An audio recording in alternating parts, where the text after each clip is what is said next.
Hola a todo el mundo, arrancamos ya con esta explicación sobre la sesión 4, que va directa al grano, los orígenes del Estado. Vamos a rastrear cómo pasamos, literalmente, de ser grupos nómadas charlando alrededor de una fogata a construir esas gigantescas instituciones políticas que rigen nuestro día a día. Es un viaje absolutamente fascinante y, sobre todo, clave para entender cómo funciona la estructura de la sociedad en la que vivimos. ¡Vamos allá! Y para dar contexto a toda esta historia, partamos de una frase del material original de Edwin Gonzalo Hernández Sierra que da en el clavo. Para entender el presente del Estado, debemos conocer el pasado de sus instituciones. Y es que resulta totalmente imposible comprender por qué pagamos impuestos, por qué hay leyes de tráfico o cómo funcionan los tribunales sin echar la vista atrás. Toda esa realidad cotidiana que damos por sentada es heredera directa de los cimientos que vamos a explorar justo ahora. Esta va a ser nuestra hoja de ruta. Pasaremos por 5 etapas históricas. 1. El origen del Estado. 2. Las primeras teocracias. 3. El salto a Grecia y la polis. 4. Roma y la institución. Y cerraremos con el punto 5, la brutal fragmentación del poder. Empezamos por el principio. Punto 1. El origen del Estado y por qué demonios surgió. Bueno, pues dejar de ser nómadas y empezar a crear estados no fue ninguna casualidad. De repente surgió una necesidad enorme de poner algo de orden para poder convivir en grupos cada vez más grandes de forma pacífica. También hacía falta organizarse colectivamente para la defensa contra amenazas externas. Luego, con la llegada de la agricultura, alguien tenía que centralizar el trabajo y, sorpresa, empezar a cobrar los primeros impuestos. Si a esto le sumamos el factor religioso que funcionaba como un superpegamento social y el sedentarismo que nos ancló a la tierra para siempre, tenemos como resultado el primer ingrediente básico de cualquier estado, un territorio definido. Pasamos al punto 2, las primeras teocracias y el poder absoluto en el Antiguo Oriente. Teniendo claros esos primeros ingredientes, la humanidad empezó a dar forma a los primeros modelos reales de Estado. Viajamos al Antiguo Oriente, a civilizaciones colosales como Egipto, Mesopotamia o China. Imaginemos a un gobernante que no es un simple político, es visto literalmente como un dios viviente o como el representante divino directo en la tierra. Y claro, esa mezcla letal entre política y religión le daba al líder un aura de autoridad absolutamente indiscutible. Hablamos de regímenes verdaderamente despóticos. Aquí el poder era total. No había límites legales ni contrapesos, la pura voluntad del soberano era la única ley. Pero aquí viene una ironía histórica fantástica. Para poder sostener ese enorme poder, para construir pirámides gigantescas o gestionar el riego a gran escala, tuvieron que inventar algo súper terrenal, la burocracia. Sí, ahí surgieron los primeros funcionarios públicos.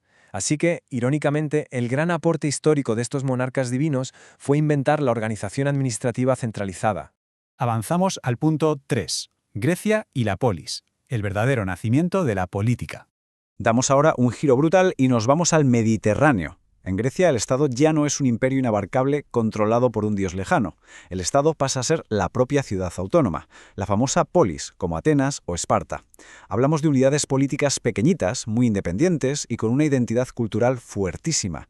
Y es justo aquí donde arranca el concepto de política tal y como lo entendemos hoy en día. Y lo que resulta súper interesante es el enorme salto conceptual que vemos ahora. Fijémonos en el contraste. Pasamos de tener un súbdito, que es esa figura típica de Oriente, sometida al poder absoluto sin derecho a rechistar, a inventar al ciudadano. De repente la persona se convierte en una pieza activa del Estado. Se le reconocen derechos políticos, se le exige participar en las decisiones. Es la semilla literal de la democracia. El demos kratos, el poder del pueblo, un auténtico antes y después en la historia.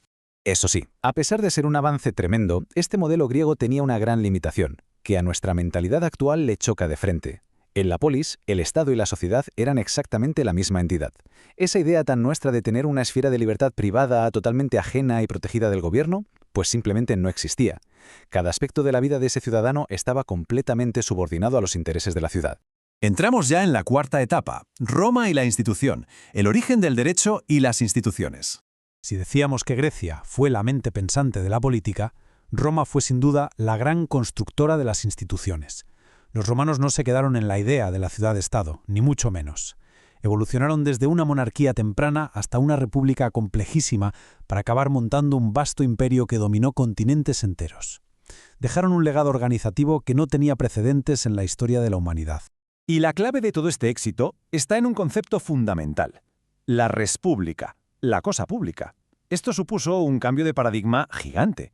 Por primera vez en la historia, se conseguía separar la idea abstracta del Estado de la persona concreta que mandaba en ese momento.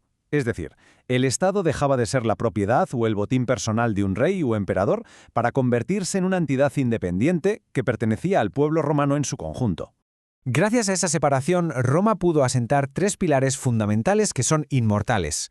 Primero, el famosísimo derecho romano, leyes puestas por escrito que daban seguridad y obligaban a todos, incluso el poder, a cumplir las normas.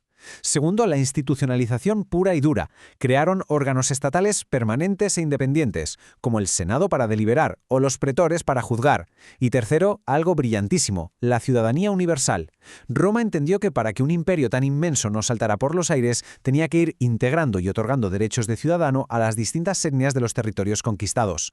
Y llegamos a la quinta y última etapa de nuestro análisis, la fragmentación del poder y el colapso del Estado unificado. Porque claro, viendo todo lo anterior, parecía que la gran maquinaria romana era perfecta. Pero la historia nunca es una línea recta. De buenas a primeras, esa enorme red unificada colapsó. Europa se hundió en la Edad Media y el control político sufrió un revés tremendo.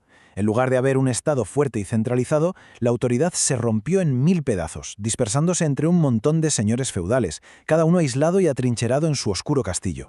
Lo que nos lleva a la gran pregunta final de hoy. Habían hecho falta milenios enteros para crear conceptos como la burocracia, el ciudadano participativo, las instituciones y el derecho universal. Así que, cuando cae Roma, ¿qué pasa exactamente con todos esos avances? ¿Cómo se las apañan la ley universal, la cosa pública y los derechos del ciudadano para sobrevivir cuando ese imperio masivo y unificado se hace añicos en la oscuridad feudal? Es un pensamiento bastante provocador para cerrar el tema, ¿verdad? Muchísimas gracias por sumarse a esta explicación sobre la historia del Estado. Nos oímos en la próxima.